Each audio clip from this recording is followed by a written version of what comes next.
lo más posible a que el administrado tenga la mayor protección ante un organismo público, que es el Estado, ¿sí? Entonces ahí es cuando más podríamos aplicar, se ve más en la práctica el tema del principio de igualdad, ¿sí? Porque son materias en las cuales existe ya de por sí una desigualdad, ¿sí? Es más, se tramitan por juzgados diferentes, o sea, una causa va a justicia federal. Bueno, eso ya es la tercera. Vamos a ver. Pero bueno, es interesante que lo sepan también. La dejamos para... Claro, no, pero es una de las apelaciones que tiene el derecho aduanero. Así que es importante, porque bueno, después eso ya lo vamos a ver más en profundidad. Pero bueno, por eso es que vamos a ver también, como estamos viendo ahora, la parte de derecho penal, para que entiendan que bueno, el derecho aduanero es una de las ramas del derecho penal, que vamos a ver derecho administrativo por el tema de los recursos. ¿Por qué? Porque los recursos, someramente, me estoy adelantando, pero bueno, el tema de los recursos se pueden hacer ante vía administrativa y ante vía derecho Tribunal Federal ¿cómo se llama? De administrativos, ¿entendés? De derecho, ya sabes a dónde va a pagar. de los contenciosos, tribunales contenciosos. Entonces, bueno, hay una jurisdicción especial para tramitarlos. Así que, bueno, no es que, es más, no es a la parte de derecho penal, no es a la parte que van los recursos, sino va a la parte, tiene una doble vía. Bueno, no me quiero complicar, no. Seguí con las bases, fundamental las bases. Sí me existe una doble vía, o sea que el administrado puede optar entre seguir administrativa o ir a la judicial. Claro. Más complicado todavía, porque eso no, en otras ramas no se dan, sino que el derecho penal directamente va a casación, derecho civil, cámara civil. Acá hay hasta como, si podríamos decirle, una opción por parte del administrado por dónde quiere seguir, que se da en muy pocas partes en el derecho, en ciertos temas muy especiales, pero bueno, ya los vamos a ver, no los quiero complicar. Y después tenemos, ese era el principio, habríamos sobre el principio de igualdad, que bueno, es inherente a la justicia, ¿sí? Y que esta igualdad, como les dije, no es absoluta, sino es relativa, ¿sí? Y que lo que tiende es a reparar el bien común o el bien jurídico que se ha roto, ¿sí? Después tenemos el otro principio, es la irretroactividad de la ley penal, que es un poquito irretroactividad de la ley penal.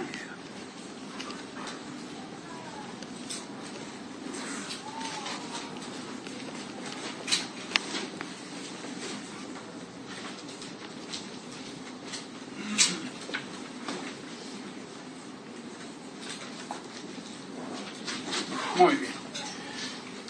Bueno, como su principio lo dice, esto se deriva del principio de legalidad, ¿sí? Por eso es que lo vimos ya en la parte anterior, y prohíbe la aplicación retroactiva de la ley, ¿sí?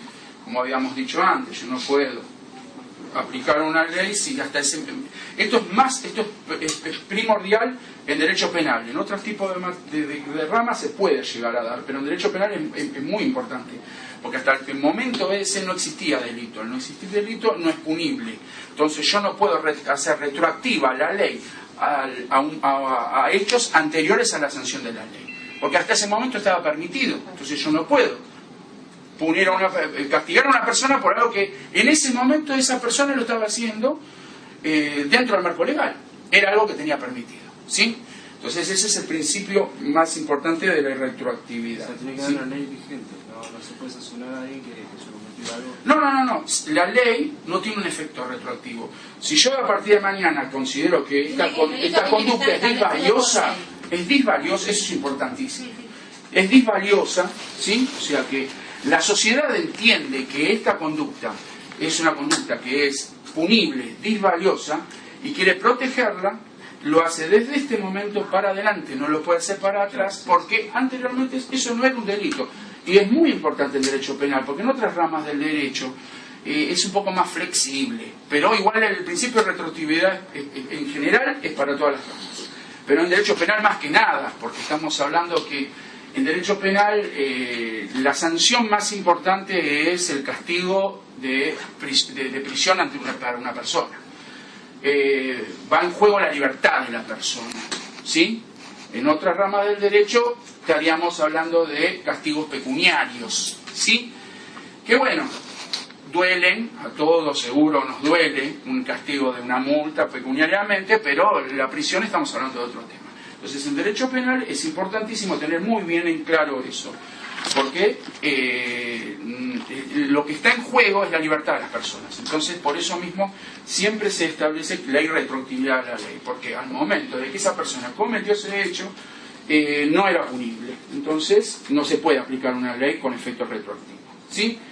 Y después, el último de los principios, ¿sí?, es el beneficio de la duda.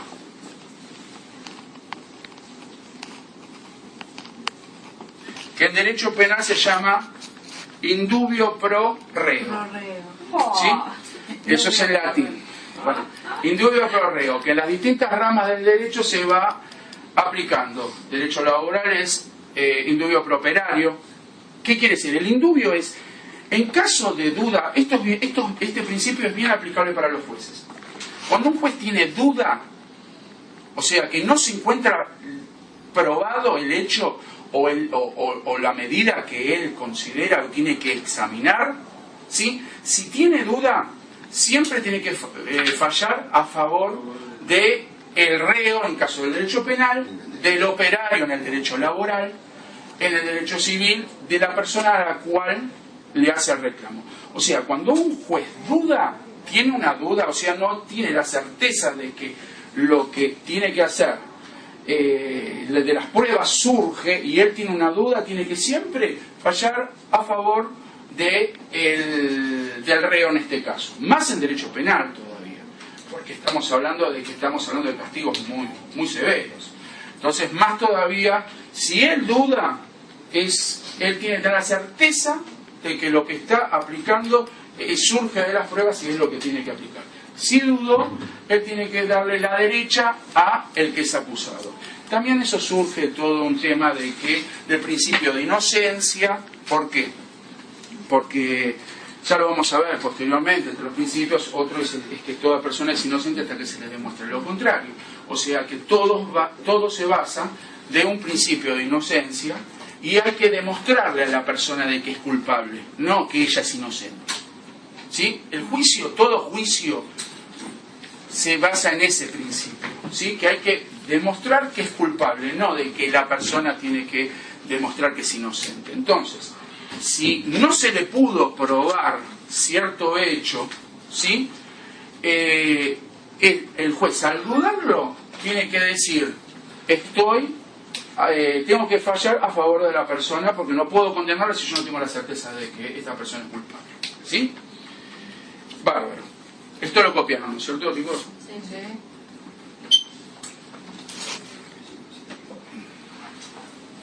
Estos son los principios. Mañana esto lo vamos a repasar, ¿sí? Cuando lo veamos más específicamente en el tema de infracciones, porque ahí se encuentra, estos mismos principios son captados por el Código Aduanero. Entonces los vamos a refrescar, nos va a venir bien porque los vamos a refrescar y vamos a ver en el caso particular. Igualmente, no sé, yo les voy a ir cantando los artículos, no hay problema. No, Martín, no cantes. No, cantar. No, les voy a ir diciendo los artículos, no hay problema. Entonces tenemos, ahora se nos plantea otro tema muy lindo, es el de la validez de la ley penal, ¿sí? Esto es importante, validez.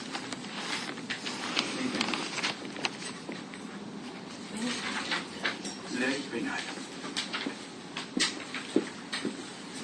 La ley penal tiene dos ámbitos de validez, ¿sí? El primero es el espacial. Nada tiene que ver con la NASA, nada de eso. El espacial, y el otro es el temporal.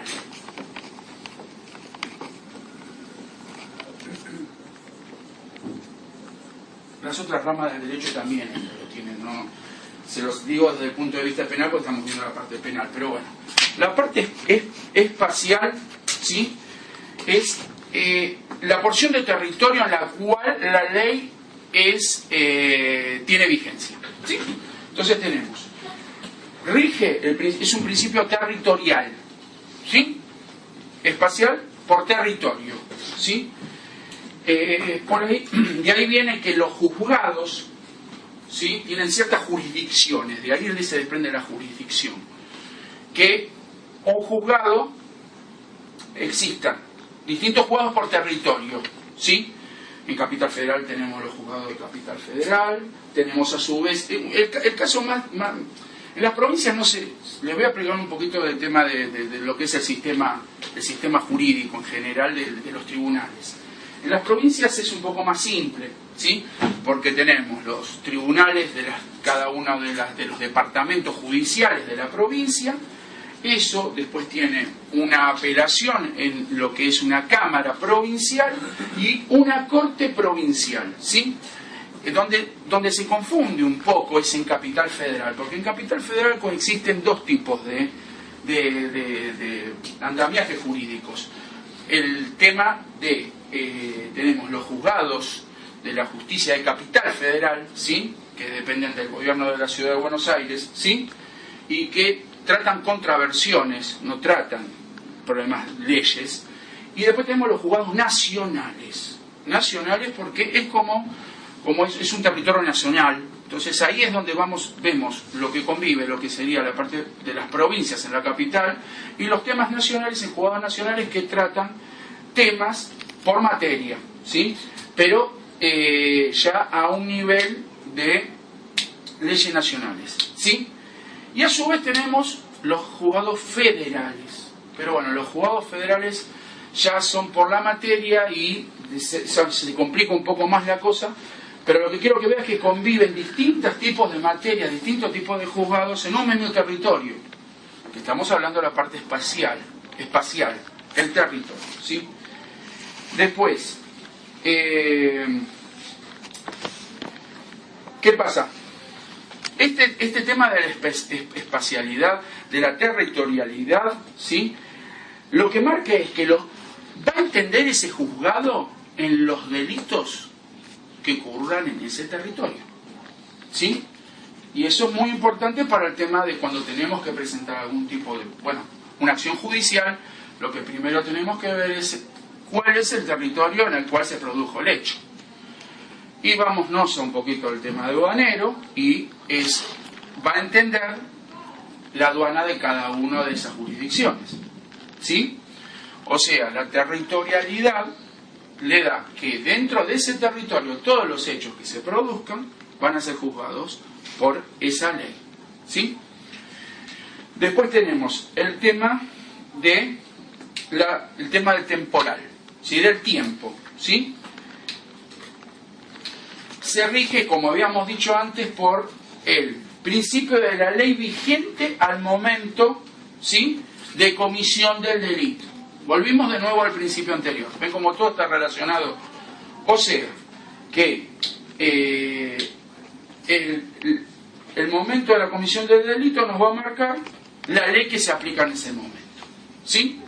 Porque las leyes pueden ir variando, pueden ir cambiando, y ciertos principios, aunque, ¿cómo les puedo decir?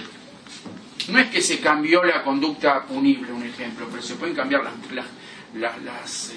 penas. Bueno, ya lo vamos a ver más adelante. Entonces hay que aplicar la pena más benigna. Bueno, es todo un tratamiento que de a poquito lo vamos a ir viendo, pero lo que quiero que le quede ahora bien claro es que la ley se aplica en forma territorial, o sea, espacial, ¿sí? A el territorio en el cual fue dictada. Y después la temporalidad, que tiene que ser, se juzga la ley al momento de la comisión del delito, ¿sí? Se comete el delito y se juzga con esa ley de ese momento, ¿sí? Si era delito se va a juzgar, si no es delito no se va a juzgar, por lo que habíamos hablado de la reintroductibilidad de la ley. No importa sí. Si se enteraron un mes después, cambió la ley. No, importa. No. Ahí tenés que retrotraerte al momento de que se cometió el delito.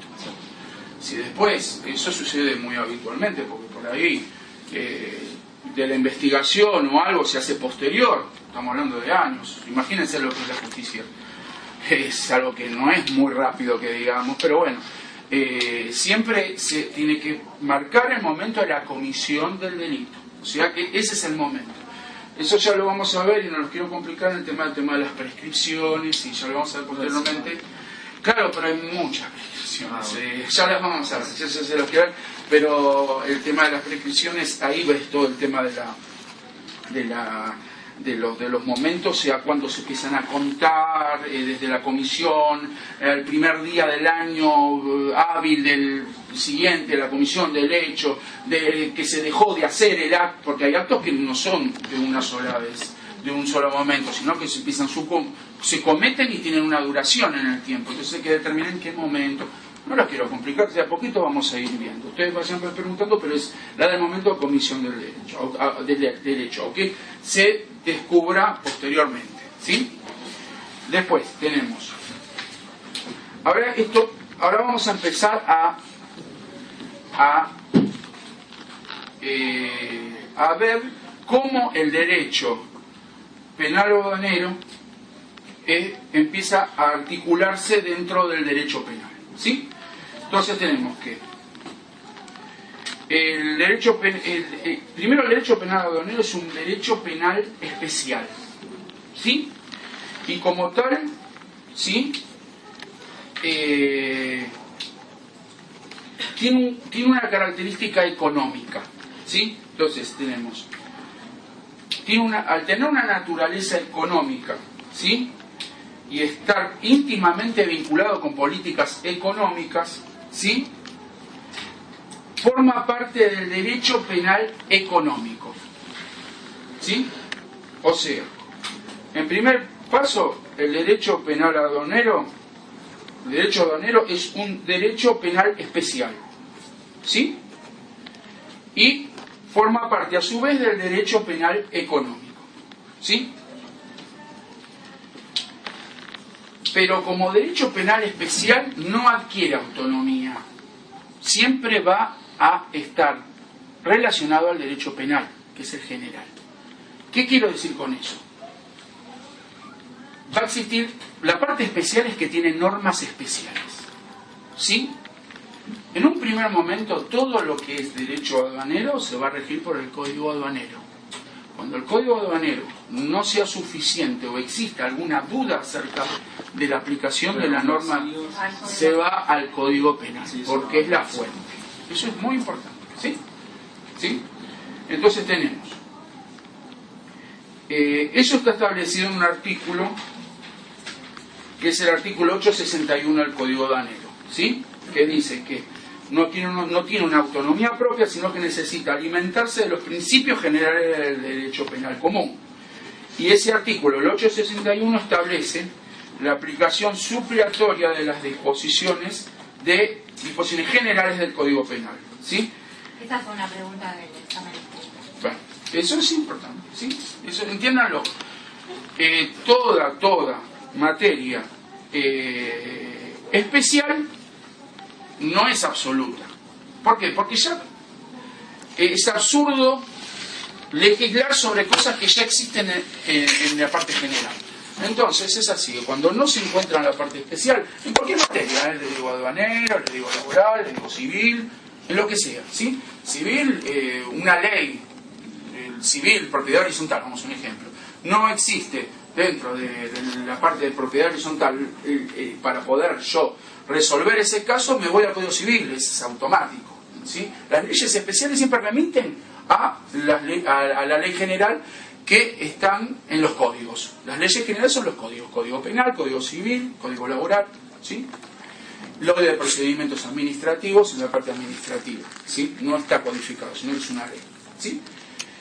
Y después, eso es lo toma el 861. Y después tenemos que el artículo 4 del Código Penal dice que las disposiciones generales del presente código se aplicarán a todos los delitos previstos por las leyes especiales en cuanto éstas no dispongan lo contrario. Y ahora les voy a marcar un ejemplo para que lo tengan. Lo vamos a ver, pero bueno. tenemos el caso de la tentativa de contrabando. Ahí el código aduanero, ¿sí?, marca una norma distinta al código penal. Porque el código penal en tentativas de homicidio, porque ahí lo tratan, una tentativa de homicidio, después ahí sí se le tiene que aplicar las analogías a las tentativas, ¿sí?, establece que la pena no es la misma para una tentativa que un hecho consumado de homicidio, ¿sí? Pero el código aduanero establece la misma pena. Entonces, eso es una diferencia. Y ahí estamos aplicando esto que les estoy comentando acá. ¿Qué quiere decir? Que para las disposiciones generales es aplicable el Código Penal, salvo que la ley especial determine lo contrario. Si dispuso lo contrario, siempre la ley especial. ¿Sí? Pero, sí. Te lo digo, mira, el artículo 4 del Código Penal te dice: las disposiciones generales de este código se aplicarán a todos los delitos previstos por las leyes especiales. Ejemplo, derecho aduanero. ¿Sí? En cuanto éstas no dispongan lo contrario. ¿Cuánto? No, por favor. Igual, chicos, les digo, esto, después con Elizabeth habíamos hablado, lo van a tener ustedes. O sea, yo quiero que me pregunten lo que no entiendan, ¿sí? Copien lo que necesiten. Los cuadros les van a servir para poder tener una guía de más o menos todo. Pero lo lindo es de que ustedes sáquense dudas, ¿sí? Lo vamos viendo juntos, pero sacándose dudas. Porque como les comenté al principio, son temas muy densos, son temas de derecho y existen ciertos formalismos o ciertos principios que nosotros los abogados los adquirimos en 6 años y bueno, sé que no es algo muy fácil de digerirlo, ¿sí? Bueno, después tenemos una cosa muy importante, es lo que les comenté, lo de la tentativa de contrabando, que es un ejemplo claro en el cual la ley especial aplica algo distinto a la ley general. Entonces, en un caso así, ¿qué tenemos que decir? Pero la ley general dice tal cosa. No, es la ley especial la que va a regir la situación y es la cual la tenemos que remitirnos. Y el mismo Código Penal lo dice, ¿sí? Después tenemos, en materia del penal aduanero, del Código Aduanero, ¿sí?, el Código diferencia 2 ámbitos, ¿sí? El ámbito que solo vamos a ver más adelante, pues el ámbito de los delitos y el ámbito de las infracciones, ¿sí? Vamos a ver una por una, tranquilos. Hoy, si podemos, mi idea es dar delitos, ¿sí?, y mañana dar infracciones, ¿sí? Pero eso es el nudo principal del Código Aduanero, que es lo que tendríamos que ver. Pero bueno, quiero que vean todos los principios para que ustedes lo tengan bien en claro, ¿sí? Después tenemos que las infracciones se estructuran en base a un principio tradicional de la materia de las faltas, contravenciones y simples transgresiones, lo que cuenta una inobservancia de la conducta por parte del ordenamiento. Ya lo otro estamos hablando de un delito, ya es otra cosa y lo vamos a ver posteriormente, ¿sí? Bueno, acá arrancamos con delito. Ya que hablamos de los delitos y las infracciones, vamos a empezar por los delitos. Pero los delitos los vamos a ver desde el punto de vista penal, ¿sí? Como les comenté, en la abogacía es 1 año. Lo que yo voy a explicarles ahora, no sé, espero el más corto posible tiempo. Pero es 1 año. Nosotros vemos en 1 año, es una materia anual, de la cual 3/4 de la materia es la teoría del delito. Y 1/4 son delitos especiales, que sería homicidio, robo, hurto, ¿sí? Pero bueno, imagínense lo complejo que es el tema y lo discutido que es el tema. Porque derecho penal, más que otra de las ramas, por lo que yo les comenté anteriormente, el derecho penal lo que juega son la libertad de las personas. Ni les cuento en Estados Unidos, estamos hablando ya directamente de la vida de las personas. Por eso no soy partidario de un sistema así, porque bueno, la justicia no es divina, es humana y como humana tiene errores como todos tenemos. Esa es mi opinión, ¿sí? Pero bueno, entonces, es tan subjetivo que hay distintos tipos de teorías. Y teorías muy confrontadas. Teorías, debemos decir, desde lo que diríamos de un blanco a un negro. Bueno, Entonces es muy discutible y por eso es muy rico y por eso tardamos tanto tiempo en verlo. Pero bueno, yo los quiero que vayamos viendo esto. Primero vamos a ver el concepto del delito. Estamos hablando de delito, ¿sí? Desde el punto de vista penal. Desde ese punto de vista ya después nos va a servir mucho más, va a ser más simple para poderlo entender desde el punto de vista aduanero, ¿sí? Delito. Vamos a poner acá delito. Antes de empezar con delito, ¿alguna duda, algo de los principios? Los vamos a volver a ver las clases mañana, eso, pero quiero que si tienen alguna duda, algo, me lo vayan planteando, lo vamos viendo, ¿sí? Hasta ahora vamos bien, no es tan denso, es denso, ¿no? Bueno. Uno está acostumbrado, pero yo cuando uno lo ve todo el material y todo, me pongo a pensar de que bueno, quiero dárselo lo más ameno posible, se lo digo porque uno está acostumbrado, pero si ustedes tienen que receptarlo en 2 o 3 clases, y les cuento la tercera, bueno, ya, porque eso es procedimientos.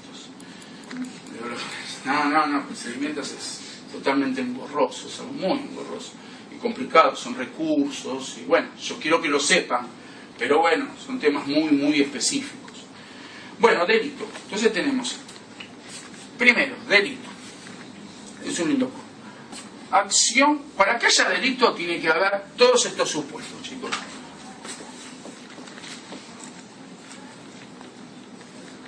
Tiene que haber una acción o una conducta. ¿Sí?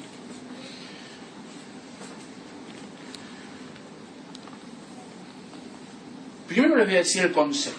Después lo vamos a ir desgranando y lo voy a ir poniendo ahí. El delito es una conducta o acción típica, antijurídica y culpable. Muy lindo. Son... ¿cuántas palabras? 1, 2, 3, 4, 5, 6, 7, 8, 9 palabras que encierran lo que van a ver ahora. Muchísimo. Cada palabra es un término, cada palabra es una definición, cada palabra es una discusión. Ahora lo vamos a ver. Conducta o acción. ¿Sí? La conducta o acción es un hecho humano. Primero partamos que es un hecho humano. ¿Sí? Y lo que es más importante es un hecho humano voluntario. Es importantísimo. Buenas tardes.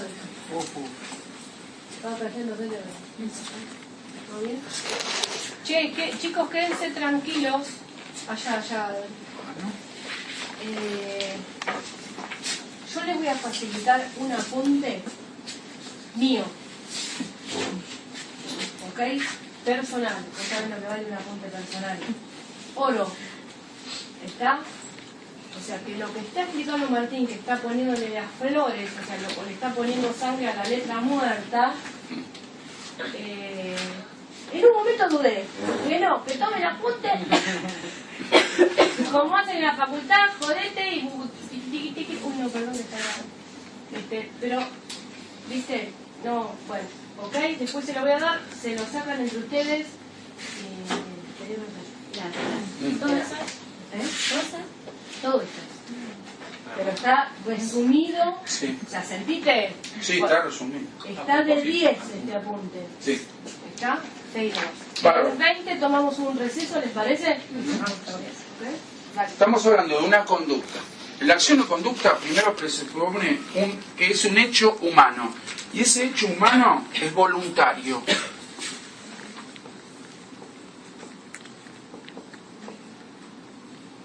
Voluntario. ¿Sí? Es decir, que es un acto de voluntad y de conocimiento. Si la persona hace, el acto se hace en conocimiento, no es que lo hace porque no tiene conocimiento de lo que está haciendo o no tiene voluntad. Para que exista delito tiene que haber voluntad. ¿Sí? Y el ejemplo más típico es cuando estamos en un estado de inconsciencia, cuando somos... Ahora lo vamos a ver, no lo quiero. Bueno, Hasta acá vamos bien. Hecho humano y voluntario. ¿Sí? Dani, mira un poquito de allá. Sí. De aquel. Ahí está, ahí está, ahí está. Con relación a la voluntad tenemos que diferenciar lo que es lo contrario al deseo. ¿Sí? ¿Cómo te quiero, Martín? El deseo no. El deseo está dentro de la esfera interna de la persona, no se exterioriza. El hecho humano voluntario se exterioriza. Existe un acto. ¿Sí? El deseo, yo puedo decir lo que quiero, pero nunca voy a se puede. matar. Ahí está. No es un hecho. ¿Sí? Tenemos. Un hecho puede ser escribir una carta, pintar un cuadro, dar una clase. Eso es un hecho. ¿Sí? Todos son hechos que realizamos todos los días. Voluntarios porque nadie nos obliga a hacerlo. Lo hacemos por nuestra propia voluntad. ¿Sí? ¿Sí? Y existe un acto de conocimiento. O sea, se está conociendo, se está comprendiendo. Conocimiento es comprender lo que estamos haciendo. ¿Sí?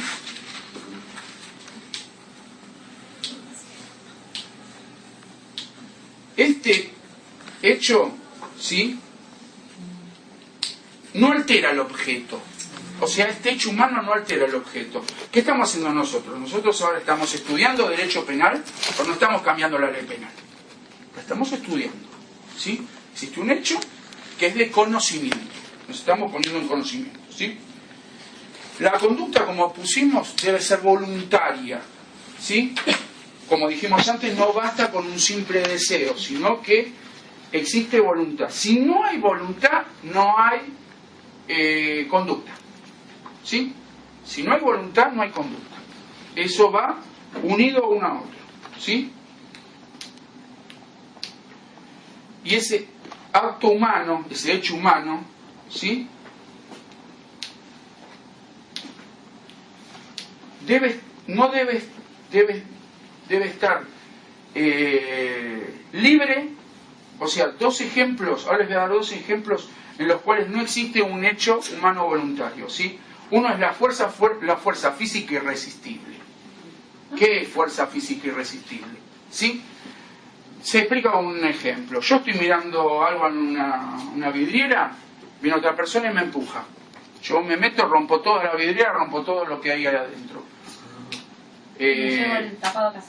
Y no, si vas al tapado ya es otra cosa. Pero la rotura, existe una fuerza, ¿sí?, física irresistible que El caso de la me hiena motivó Barrio, a mí a eso. Yo soy un mero objeto.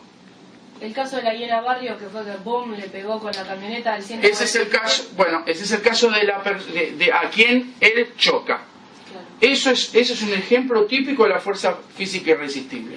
Yo estoy en el semáforo, viene otro auto de atrás, me empuja a mí y yo termino matando a la embarazada como lo hizo la hiena Barrios.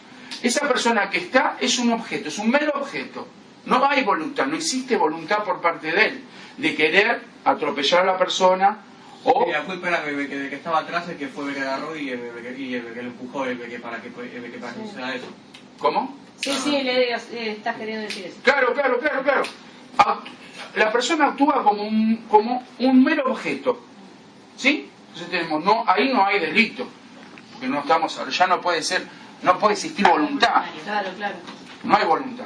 ¿Sí? Ahí no se lo puede juzgar a la mujer que atropelló. No, el caradura decía, pero yo la maté. No, fue él de adelante. Fue el de adelante. Absurdo total. Se lo juzga es a la hiena, no a... Tal cual. Lo otro es considerado un objeto.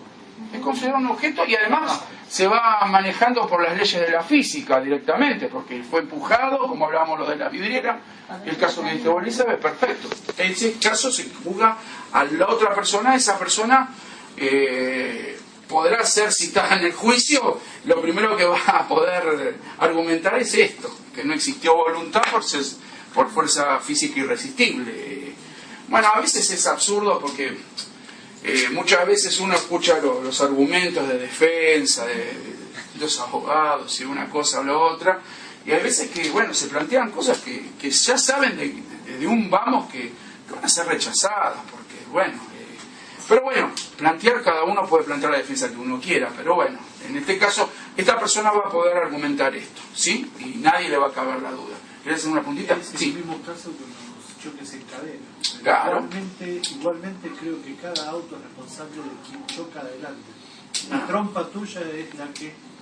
Vos sos responsable de lo que hace... No, pero eso haces tiene con que la ver trompa con el para tema Pero es un tema de seguro. El seguro es el que mira de esa forma. Claro, eso es un tema de seguro. Vamos a otro tema. Claro, es un tema de derecho civil y de seguro. Acá estamos, esto es un tema de delito penal. Imagínate, ya estamos hablando de la muerte de una persona. En este tipo de cosas aplicaríamos eso. Lo otro es un tema más ya de seguro, ya más discutible, porque la compañía va a querer argumentar lo que quiere. Ah, sí, para no pagar. Con tal de no pagar, no va a argumentar lo que venga, ¿viste? Y la otra es la involuntariedad, ¿sí?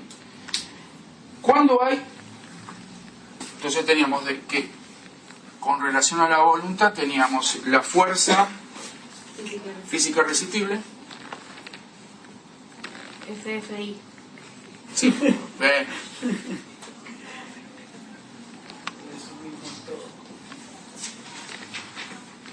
irresistible.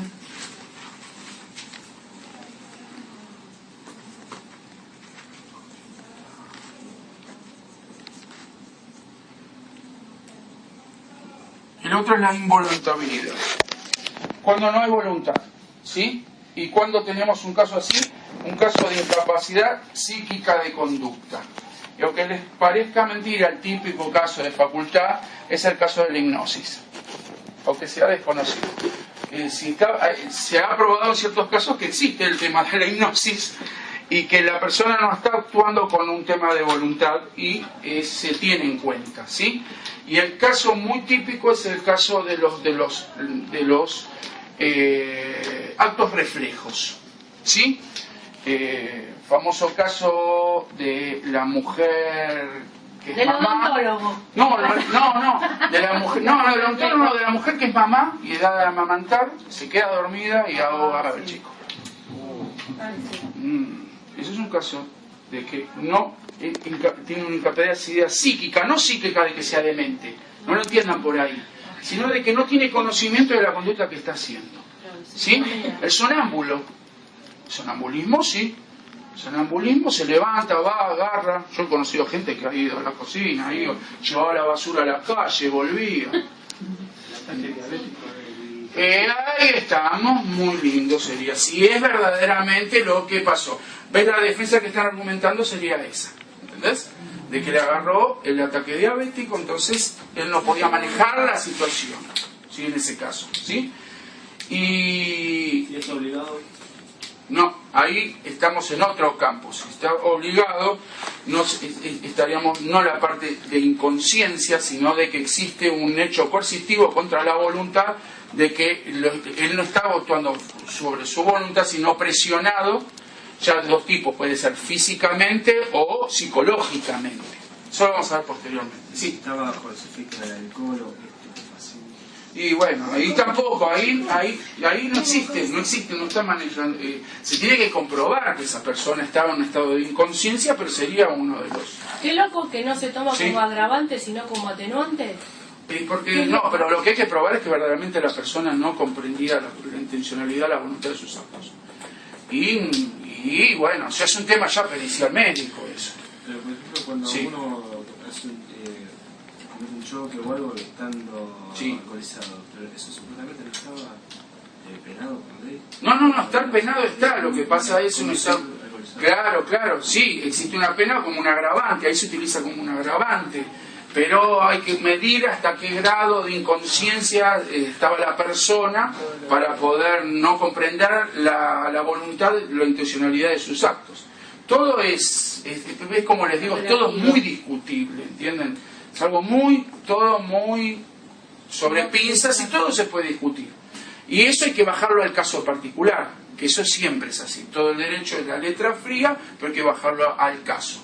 Cuando uno lo baja al caso, es a donde se empiezan a ver las distintas aristas y los distintos matices que puede llegar a tener y lo discutible de una norma o no, ¿entienden? Ese sentido. Pero más o menos con esto, recuerden estos ejemplos que son los que invalidan la voluntad. ¿Sí? Después tenemos, y ya pasamos al tema de que sea el delito, el hecho voluntario. El hecho tiene que ser típico. ¿Sí? Típico. Y de típico tenemos que distinguir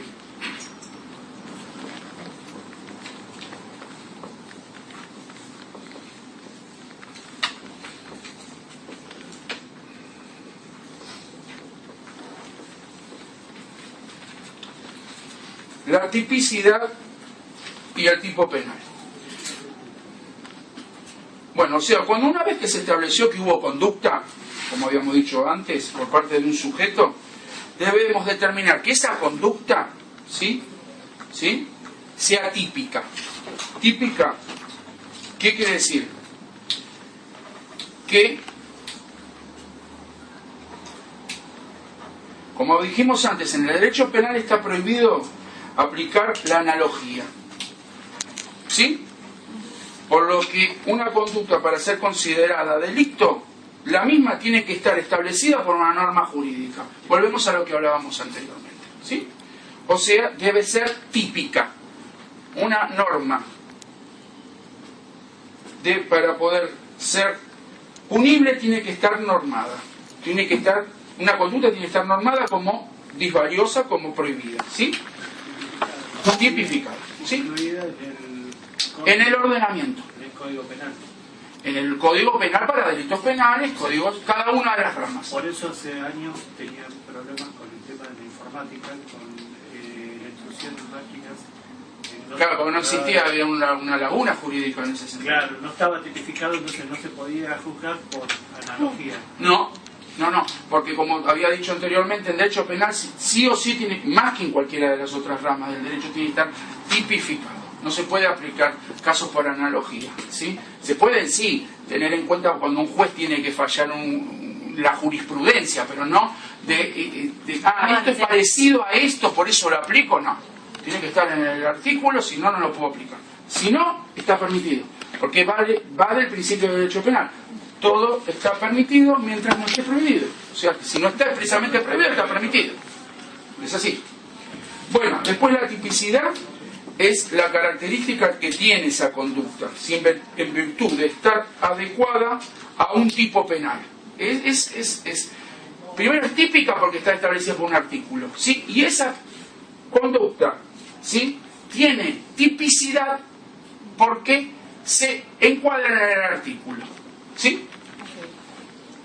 Está, o sea, individualizada como prohibida. Es una conducta que está prohibida, ¿sí? Después, el tipo penal son las fórmulas legales, las normas, las leyes, los decretos, ¿sí? Son las fórmulas legales que sirven para individualizar la conducta que la ley penal prohíbe, ¿sí?